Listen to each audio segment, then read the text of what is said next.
Did you ever consider sending Mark an email or like a message or a phone call when they first started copying some of your core features, like the story feature? No, we didn't do that. I think, one of the things that I really admire about Kevin Systrom is when they copied the stories feature, they stopped pretending that they were doing anything different. I mean, with things like Poke, they tried to sort of pass it off as their own creation. Oh, we're doing it a little bit differently. With stories, Kevin Systrom came out and just said, hey, we think this is a really great feature, or this is a really great product, and like we're going to steal it and put it in Instagram, and we think you're going to love it. And I think the honesty at least was admirable. Do you feel a sense of injustice when someone steals your idea like that? No, not at all. I mean, that is sort of I'm sure you know the saying, like, great artists steal. I think like one of the things about our industry is that people are constantly being inspired by one another. I mean, in the very early days, I went to visit ByteDance when they only had Toutiao, the app Toutiao, which was a newsfeed app essentially, but it was backed by AI, by ML. When I saw that, that was really inspiring to me, and we made a big change to our product. We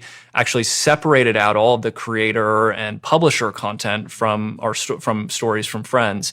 And we said, hey, unlike social media where you're seeing content based on what your friends like or what your friends comment on Snapchat, we're going to do ML-driven recommendations. So you'll have content from your friends, but then you're going to have this whole other world of content from creators and publishers that's going to be recommended based on your interests and what you're passionate about. And so I do think like drawing inspiration from other companies and other businesses is part of innovating. It's a part of the game, but it definitely showed us that if we're going to innovate, if we're going to make new products, we ought to make things that are really difficult to copy, that take a long time to copy, that are really hard to do. Because if you go after really difficult and hard things, it's much harder for these large companies to just copy them.